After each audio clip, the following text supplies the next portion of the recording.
All right. Well, Board President Adair, again, thank you for talking about the levy, since I know it's a very important issue for the district and homeowners and folks at home. And I did want to start by, even last night, it is so topical. It is so on people's minds right now. I was getting my hair done. My stylist was talking to me. She's a homeowner in Berwick. She goes, Lisa, I have no idea. I am on the fence about this levy. And I have to be honest, I'm leaning no, because my property tax is getting to be more than my mortgage. Does this levy have the potential to tax people out of their homes? This is a levy. This is a property tax. This is the way in the state of Ohio all public schools are funded. And so this is just a consequence of having an unconstitutional situation that the state legislature has not corrected. So, it is difficult because it is an ask. This is money. This is people's money. But what's at stake here is the future of our children and the future of our city. This is about public education and making sure public education here in our city remains very strong, and we have the foundation to be able to build to what we need for our students.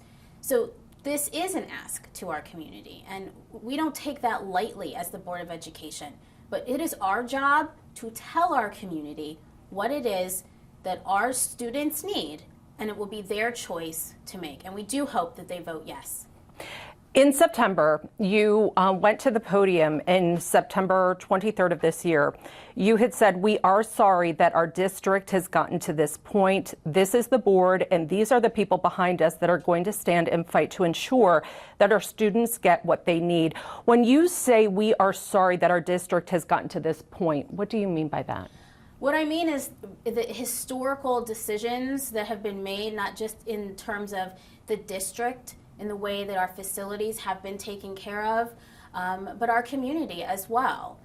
This board decided that it is our job to put students first, and we cannot hide any longer from our historic just disrepair, the way that we financially structure this district, and that's why we unanimously voted to put this measure on the ballot so that we can ensure that our students have what they need. And we are doing it in a more fiscally responsible way for our entire community. It is a combo of operation and maintenance, and I wanted to focus on facilities to address facilities. I know you were not on the board in 2018. I appreciate that. There was, however, a task force that was created to look at facilities that met for 9 months. After the vote in November of 2018, you sat on the board just several weeks later.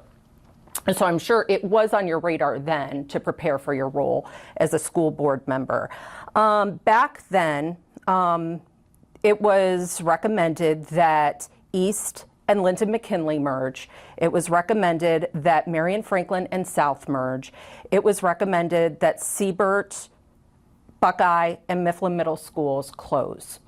At the time, former board member Mary Jo Hudson said the failure to act on many of these recommendations was based on emotion. She said this was efficiency. This was an efficiency move. I had asked her then, after that decision, will this end up hurting the district fiscally? Long term, she said she didn't know. Did that failure to act hurt the district fiscally? Well, so first of all, as you said, I was not on the board. In fact, I took my oath January 15th of 2019. So it wasn't several weeks later, it was months later. So I was not part of that. But where I was, Lisa, was in the community. I was in the community when those meetings were happening, and I was paying attention because I was chair of the North Linden Area Commission, and Linton McKinley is one of our schools. So I was familiar with what was going on during that time. I think that part of the issue is this district until now hasn't really had a strong strategic vision about what we need to do. We know right now that we do need radical transformation of our district. Every single school is too small. Every single school. And we know that because of what our neighbors are building, what the state standards are. And we know that our community has told us that our students need a rigorous education and they need experiences and exposure just like everybody else in the suburbs. So we will need to realign our learning communities. Now, what happened in 2018 with the board at that point when Ms. Hudson was on the board, I cannot speak to. I can speak to our future, and I can tell you that this board understands. We understand that we need to look at all of our assets. We need to ensure that we are using an equity lens to decide how our learning communities realign. And we know that when we do that, we will focus on our vision, which our superintendent is setting forth, to ensure that we can meet our portrait of a graduate and give every student in every neighborhood the opportunities they deserve to succeed. I guess my last question on 2018, you still have 3 current board members that were part of that vote. So I know you didn't say this is a different board. There are some of the same faces as then, but are you saying strategies have changed, minds have changed? Yes, I will say that. Why? Because in 2019 when I came, we shifted our governance model. And we now use a governance model that puts our students first. And, we say things like, until adult behavior changes, student outcomes won't change. We are also using an equity lens to make our decisions. We are more data driven. We are more transparent. All of these things are this board. And I know that's the same people, but it's a makeup of 7 individual people. And so every time we do that, it is a new board. So in January, we will have a new board because there will be 7 people that now have to balance the relationship. So I can't speak to my colleagues who have been here longer than I, but I know that during this time period since 2019 when I've been on 2 boards because we've had a shift, this has been the mindset of the leaders that govern this district and provide the support and strategy to our superintendent. You were the president of the board in 2021 when a new commission was created to look at the schools and, as you said, implement a new strategy. Why did you want to do that? Why did you want to create a new study for the facilities?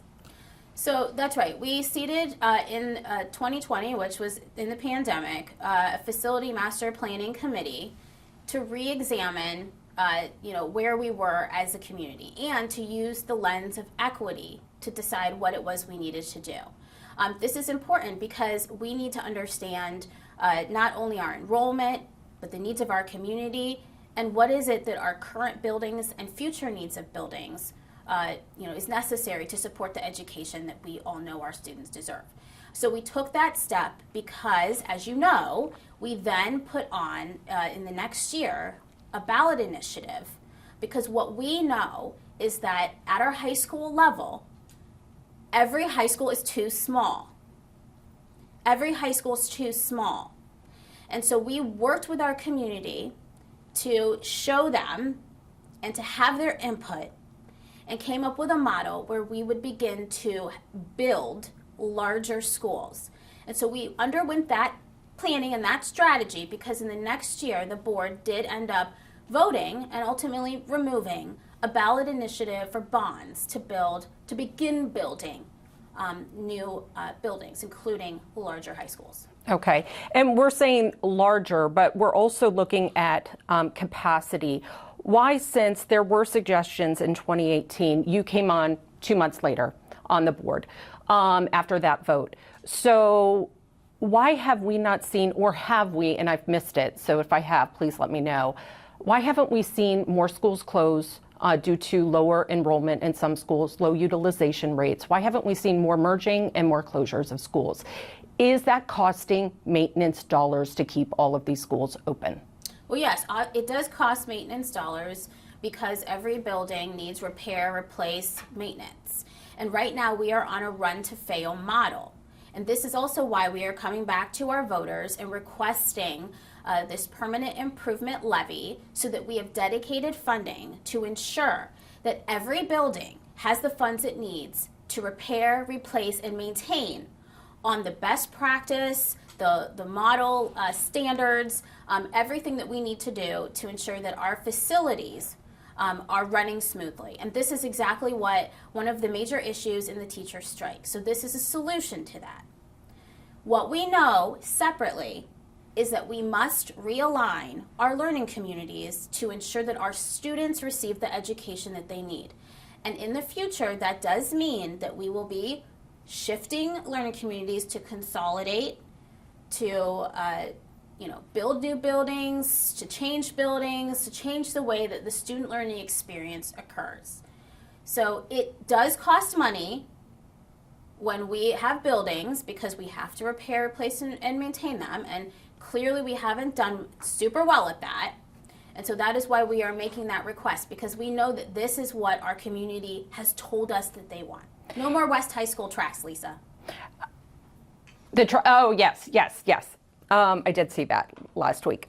But is obviously, and I know that the 5 new schools that you do want to build, and you put locations with them, designs not yet, but any temporary merging just to save on maintenance dollars, has that ever been addressed, discussed, and why have we not seen that?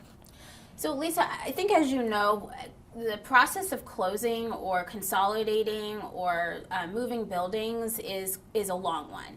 And you have to do it at the right time, because obviously we start beginning of school years and we have contract negotiations. And so, the district is looking at all of its facilities, looking at enrollment. Right now, we are going through an equity review, making sure our resources are aligned to the communities and the students that need them the most. And we will, as a community, be seeing plans to begin the process, no matter if the levy passes or not. It just depends on how the speed at which. So if it fails, we will be doing it much quicker to go ahead and do that realignment of our learning communities. And so it isn't a financial choice per se. This is about student outcomes and student education. That is our number one priority about why and how we make decisions. I understand that people at home who are scared about new property taxes, it is coming down to dollars and cents for them. And I understand your vision, and I understand where you're going in portrait of a graduate, but for people who are going to the ballot box, it will be dollars and cents for them. And just going, you did say it is low enrollment in many schools. I did feature or look into a couple of facilities like East High School, that was part of a recommendation. Again, I know you weren't part of a task force or part of the board in 2018, but this was part of the recommendation to merge. Currently, the current capacity for East High School is 1,000 students. Right now, according to the Department of Education, at least last school year, 400. So that's 40% utilization rate for East High School with a 91% chronic absenteeism rate. The current value of this is $18 million, this piece of property. The tentative value with the reappraisal is $32 million. That is a very big number. I mean, again, it goes with the merging. People at home who are seeing this, who, I talked to someone in the Hilltop, his family home. He said, if this passes, I'm out of this home. I can't afford the property tax. When you're seeing that for $32 million, what do you have to say to the homeowner in the Hilltop who will likely have to move if this passes? So let me say a couple things to this. Number one, these are kitchen table discussions that our voters must have. And they have to make and balance their own personal finance versus what it is our community and our children need. That's what they need to do. And the board is very aware of that. And we understand that coming and asking our owners, our district property taxpayers, it is a big deal. And this is an unconstitutional system that requires us to do this, okay? So we understand that. There's also help. So there are resources out there. If people feel like they are going to be adversely impacted by this in a way that they are losing their home, there are resources out there. Through our treasurer's office, our auditor's office, call our district. We will help point people to the right place. We are a community, and we're only going to be as strong as we are as we stick together on this. We know that when our students are in stable communities, in stable homes, they perform better and their outcomes improve. So we understand the value of stability in a community. I think you had a second part to that question. I forgot. Well, I guess, and thank you for that, but is the board reluctant to sell some of its property? Oh, that's it. Sorry, that's it. Right. Yeah. Okay, so no, the board is not reluctant. The board is understanding of the assets that we have in our community. First of all, we are the largest government here in this county. we do own a lot of property. We are a large employer. We have over 9,000 staff members that work for us, and we serve over 45,000 students. So we are large. And the board right now is undergoing an assessment of all of our properties. It isn't as simple as just putting a for sale sign up. It's not that simple. First of all, there's state legislation that dictates some of what we can do with our properties. Second, that is not using the student-centered equity lens that we are using right now. Because, we need to go through and understand the data, the impact to the academic programs. It's really important that as we are making these decisions, that we are keeping students focused and student-centered, and communities. We need to understand the growth of the city. We need to work with our partners, and we need to ensure that we do this right. Lastly, this district, in order to be able to take care of all repair, maintenance, replace, all of that, the facilities piece, has historically used one-time investment strategy. So whether that be a bond issue, Operation Fix It, a one-time infuse in, whether that be transfers from the operating budget to fix the West High School track, these are one-time allocations into that fund. This board knows that that is not the most fiscally responsible way to manage our property and keep it well maintained. Ensuring that we have dedicated source means that we are able to plan, to have maintenance, to do everything we need to do so we don't use the run-to-fail model, which ends up costing us, the taxpayers, and our students more. So it's much more complicated. And I also want to say that I know the amounts of money are big numbers. I wanted to ask one other thing about a facility. It's one of the vacant sites. I saw there were 8 vacant sites. One, old Wedgwood Middle School. We went out there. It's padlocked. It's fenced. It doesn't look like class has been held there in quite some time. Is there a reason why you are holding on to that property? You said you're not reluctant to sell, but it's not that easy, which I appreciate. But that current value is $21 million, tentative value $23 million. Is there a reason why you're hanging on to these old vacant properties? I wouldn't call it hanging on, and I also am not sure. I mean, I'm not the real estate expert. We have real estate experts in the room here to talk about value, but there's obviously a difference between auditor value and market value. So in order to sell a property, someone has to want to buy it. And to be honest, the state of some of the buildings, people don't want the building, right? And so, it is not just that easy to sell property. But in the bigger aspect of it, the board values and knows that these are community assets, these pieces of property within our urban core. And so we want to use strategy around the assets that we hold that are in the best interest of the community. And so we need time to develop those ideas and strategy with our community, with our sister government, assessing the needs, because what we know is that when there are strong communities around a child, we support the whole child. So whether that be housing, parks, medical, pre-K centers, all of these things we know benefit our student outcomes and performance. And so we are interested in understanding the assets that we hold and how it fits better into a broader community picture to support the whole of Columbus. And so, no, Lisa, we're not putting for sale signs up because we are committed to doing this right. We're committed to doing this so that we can make change in a way that is substantial and going to be lasting for our entire community and generations of Columbus City School graduates to come. Okay. And I do know that consolidation, as you said, is part of your plan. So that's coming with new schools. Do you plan to close or merge when those schools are built? Can you re-ask that? Do you plan to close or merge current schools when your brand new schools are built? Yeah, that's definitely. I mean, so the way that the facility process will work, it's 3-pronged, right? So we will look at what is currently in the buildings, and this is going to be driven by the academic programming and the needs of the community. So this is superintendent, a lot of work there. And so it could be that we are, upgrading current buildings, adding on to current buildings. Some of our buildings, the condition of them just won't allow that, or they're not in areas or spaces that make sense. So those buildings could be sold, they could be changed into something else.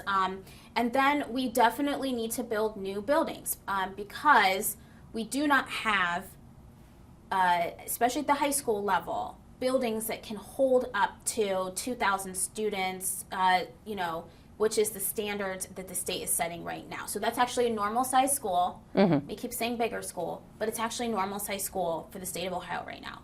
And so we don't have those kind of buildings that will have the career tech, career academy model that we want, that will offer community space. And so we need to build. And then we will, there will be a movement around the district. And this is the hard part for the community, because I did sit in the community when those plans were mentioned. Just put Linden and East together, right? And so this is a process that we have to come and we have to talk to our community about. We have to talk about the why. We have to talk about what it is our kids need for the future and the data behind this. And this isn't just about a checkbook problem. This isn't about that. This isn't about just, let's throw them together to save a few bucks. This is about the future and education of our students. And if we don't do this right, it will actually harm us in the future. So that's why we're taking the time to do it right. We will engage our community in this. And believe me, this Board of Education understands the power and value of all the property that we hold and the assets it can be to our future and to the growth of our city. Well, there has been some people say, I really don't know what this money will go to. The discussion last year to fund the new schools, it was a big, obviously, conversation with Stan Bahoric giving 3 different options: the permanent improvement levy, option number 1 with the bond, option number 2 with the bond. This looks to be the same permanent improvement levy on the ballot this time. Yes. Will this money, if passed, go toward the construction of any new schools? No. So that's 2 separate things. So the bond is what we had on last time, which does build. This is the levy, which then will fund the repair, replace, maintenance capital budget. So there's 3 buckets. There's operating, there is this permanent improvement, and then there would be our building fund. So we are asking for the operating and the permanent improvement right now. Would, if passed, any of this money fund the $15 million penalty that CCS is now paying the state due to the transportation violations? So that is budgeted in. So actually our financial people might be better at answering that's more of a technical question. But right now, the Board of Education has to set aside $15 million each year, and that is budgeted in our budgeting process. If and when we are assessed this penalty. And so it's sitting there. So that's part of our operating budget, and so that has been allocated out, which is a devastation to our students. And the operating side of things, and to this levy, many are saying this is now this is now paying for what we saw the strike months ago. The demands that were made, the agreements that were made. Did Columbus City Schools, did the board have a long-term plan of how to fund some of the agreement that you gave the teachers union? So that's a weird question, Lisa. Let me try to break that down. So first of all, legally, the board cannot sign a contract it cannot pay for. So everything that was written in that contract can be paid for, regardless of this levy, okay? But what we want to do is, there are positions from that federal money that we received, that we implemented, that were part of our operating team, but not on the operating budget. And so we know we want to keep some of those. Some of those individuals are in our unions, like building subs, okay? So we know that we want to keep them because we're seeing a return on investment. We know our family ambassador program, it's working. We know having counselors and social workers in every building is working. So these are investments that we know are important. So that's different than what's in the contract. Everything in that contract, when it was signed, we legally had to say we could pay for everything that's there. Now, there are promises in that contract that, about, and during the strike, right? Our teachers brought up, systemic issues that face our district. Things that the board knew, we were working on them. We actually had put on the levy right before, if you remember, that solved this. It's the same levy for the permanent improvement. And so, these systemic problems about the way the district has handled its facilities and repair and replacement, that's what the teachers were talking about. The board, voted to put it on before, and now we have it again. So yes, this is an answer to that the board had. We are looking about how do we transform this district and make it sustainable for generations to come. And so it's really important that we are, using data and making sure that we, are doing this in the most fiscally responsible way. So I hope that clarified to you, because any contract we legally sign at the time of signing must be able to pay for the duration of the contract. And why did the board decide all or nothing? Why not break up these two levies on two separate issues? Why is it all or nothing? That's a political kind of question and strategy. First of all, this district and our students need actually much more than we are going right now and asking for. That is no secret. And so, it's really hard when we as the board and we as the administrators and our teachers and our parents, we see what's happening day to day in our classrooms and with our students. And, even with this money, it's still stretching dollars. That it just has to be understood. And so, it's a political question about when things go and if it's together, and we don't want voters to pick and choose, like we want one thing or the other, because the truth is we need this and so much more to give Columbus the type of students and the type of public education it has told us that it wants us to deliver. Okay. And then I think those are pretty much my questions. So is there anything, I know the length of the levy, a lot of people are wondering about that, questioning. So if it's on, is it on forever? When's the end date here? So just as if you go and look at your current taxes, you'll see that there are taxes on there from like the 70s that the district is levying. So everybody still pays for things that have been on. So this is a permanent improvement.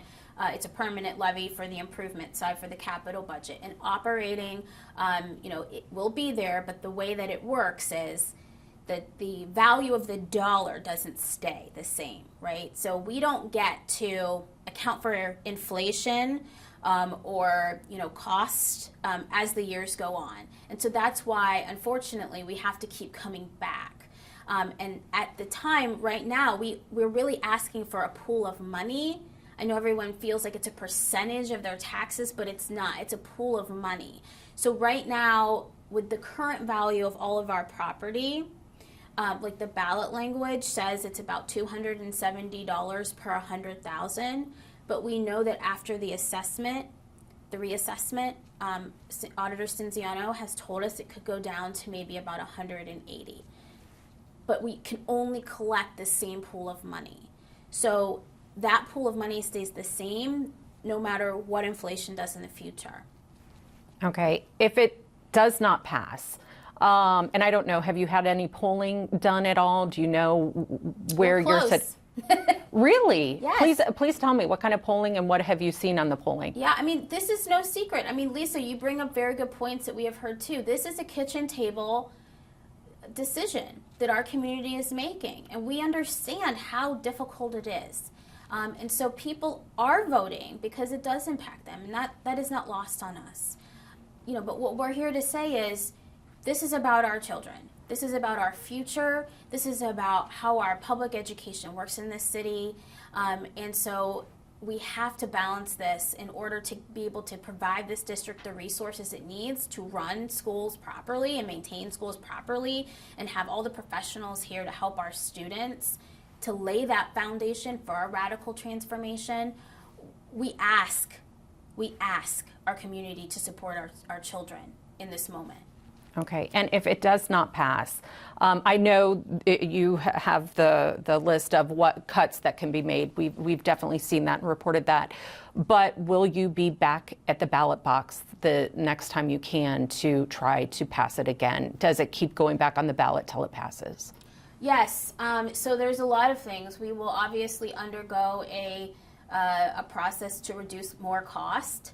Unfortunately, that means that student outcomes could be impacted. The reason that we are asking is because we know that our community wants our outcomes to improve. They want to see more stars on that report card. That will not happen. That will not happen if this doesn't pass. We will reduce staff. We won't have certain positions. We won't have counselors in every building. There will be no expanded pre-K. And so this will be a huge hit, but we'll keep going. And we will do the things we need to do in order to, obviously educate our students, but it will just be one more barrier that is in their path. I have my diploma. This is about our children. And so it's one more barrier in their path where they feel like their community doesn't support them.